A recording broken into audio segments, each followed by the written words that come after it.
this Yeah. particular one. No, it is not. It is not the it is not the conveyancer's responsibility for that. That is will be on the seller, and the seller has to. That's, for example, like a defect, you know, that needs to be have been mentioned. That's now a latent defect. Actually, it falls under latent defects because it was something that the seller could have known about. It's a debt that he knew needed to be settled. Yeah, but it's not the transferring attorney is just responsible to get the rates clearance certificate, transfer duty receipt, electrical compliance certificate from the seller. Once all those things are in place, the property can be transferred. Yeah. All right. And then as far as your first question with the electrical compliance certificate, you see that whichever what the electrician was, you can even, because look, it's a seller that appoints the electrician, right? If the seller doesn't have one, they might ask the transferring attorney, or they might ask a friend, or they might, but that certificate that's issued, those people can actually be, you can track them and try to see, are they registered with the Electrical Affairs Board? You see how things have to be verified. In any case, the electrical certificate only speaks about the compliance of all the electrical installations and its safety. It's you know, it's for example, the main board, the DV board, the sub boards, the circuit breakers, the earth leakage, etc. is safe. It's the same thing like you're taking a car for a roadworthy certificate, right? That person who has a roadworthy certificate is not going to be fixing the car's engine. You know what I'm saying? Or fixing or tweaking or whatever. It doesn't service the car. It just says it's roadworthy or it's not. The electrical compliance certificate just says basically that the permanent electrical installations are safe. Okay, the positioning of the electrical equipment is compliant. Like, for example, there's no plugs in the toilet, you know, or the bathrooms, things like that. The equipment that has been used for the cabling and all that, it is SABS approved. That is like what it, you know, it's deemed safe.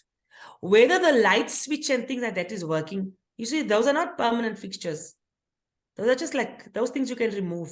You know, it's not a permanent thing. So the electrical compliance certificate says everything is safe, it's compliant. It doesn't even have to say that now there's a meter box, electrical meter box installed. No. It just say it's safe. So when people say, oh, but I bought this out, but there's no electrical meter in here. That's not part of the ECC. Understand? Yeah. So, but if the whole equipment, if the whole electricity is not working at all, irrespective of the switches and stuff like that, then that electrician who supplied the certificate must be questioned. And then it must be, you can sue them for damages and to fix now the electrical installations or something like that. Whatever damages you can prove that you've lost. That electrician will now have to be reported. You know, the seller will now have to make sure that all the electrical things must be by a valid ECC, a proper electrician. It's the same. Verify your electrician, verify the conveyancing attorney, verify the ownership, because property is not a small thing. And you know, to get these things right after the fact is like walking uphill or running uphill.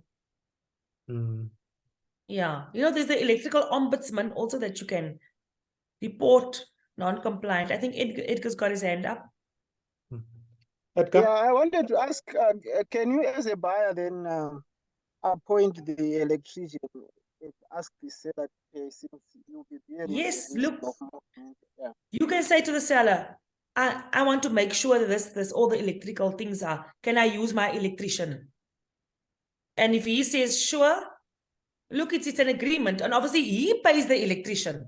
Remember, the seller has to pay the ECC. And he has to fix whatever the electrician has, you know. The minute he says no to your request, then that should already be like a red flag, because why? Is he got something to hide? You know? I don't think there should be a problem with that. Anybody, sometimes they even ask us as conveyancers to recommend an electrician, I try not to recommend an electrician, because if the popo hits the fan, then it's going to be me. You know what I mean? I also don't know, sometimes these people, yes, they can do things, but you can't trust. I can only trust myself when I'm working in my team, but I don't want to take responsibility for some other people's work. So, but if you know someone, and look, there's very good people out there. Tebogo? Okay, thanks. Can I ask a personal question? I have a property. Actually, the property I'm staying in now, I bought it through a company that I opened with my siblings.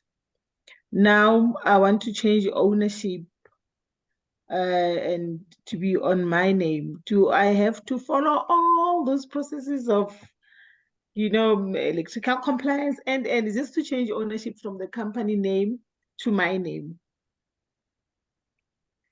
Well, it depends on your partners and your siblings, whatever. If you yourself, I suppose you don't need to, but then you can just tell in writing to the conveyancer, I waive the requirement of the seller giving me an electrical compliance certificate. As long as it's in writing, it's fine, because you are now obviously the buyer. It's just to transfer ownership, is fully paid. So just to transfer ownership from the Yes. company So, to... so like when, even if you see, when you're transferring ownership, you can't just transfer ownership.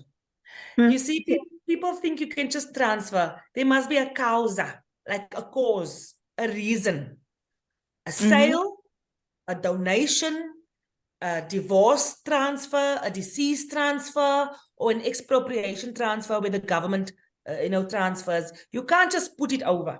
Understand? So like what I now, like, maybe you can just call me and like we can talk off the record, but you must buy the property. There has to be an offer to purchase, and you say, I'm buying it now from A, B, and C. Then we do the transfer officially. You understand? As like, because you're buying it now from them. Oh, okay. No, I'll call you. You and I have a lot to talk about. Great. No problem. Thank you. Okay. Yeah, it's actually one of the interesting questions that Tebogo has asked now.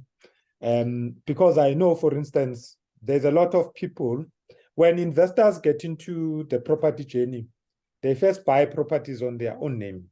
And then later they are advised that, no, the best way to own a property is through a company. And then all these structures that they then come up. But then now what do you do with the properties that are already in your name? Do you then sell them to the company? And what are the costs involved to sell to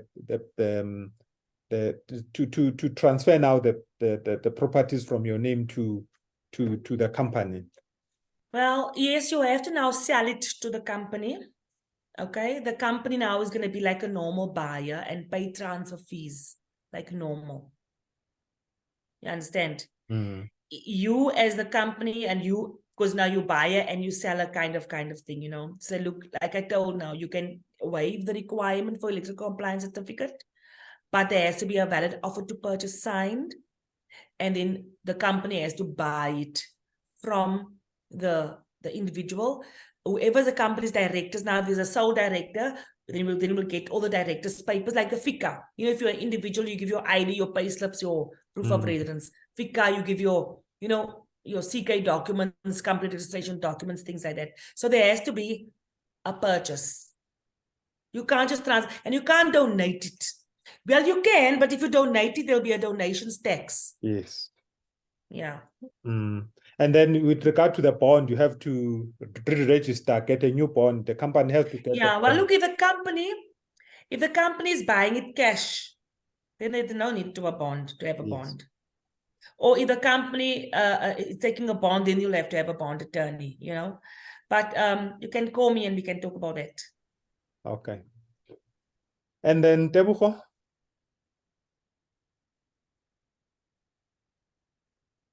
Tebogo? Oh, maybe I am. Sorry. I was talking muted. Yeah. Just a follow-up question. So in this case, it means my siblings I'll have to complete an offer to purchase, and they give me permission to transfer the house. Yes, you see now, for example, if I do a deed search, I'll see that right now is the property in the company's name. Right. So whoever's the directors in the company, they must give one person the resolution to say Tebogo or Rachel. Bongani or anybody, whoever's is authorized to sign the transfer documents on behalf of the company. Then you, as Tebogo, you making an offer to the company to buy the property, and whichever director was appointed will sign the transfer documents. Okay, not here. Okay.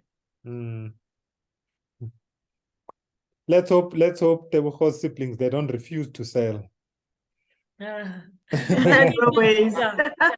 Tebogo, just call me later on Monday or whatever, and then we can talk more about it. I'll help you. Okay, thank you. I will.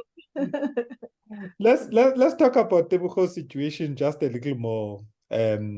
So she's got the arrangement that she explains now, that she formed a company with her siblings, and then the property was purchased in the company's name. I'm assuming that she paid all the costs. She also paid the purchase price for the property. Now she wants to transfer the property from the company to her own name. Now, with the joke that I just made now, what happens if one of the siblings says, I don't want to sell? Is there any because that she can have? How can she grab back the property?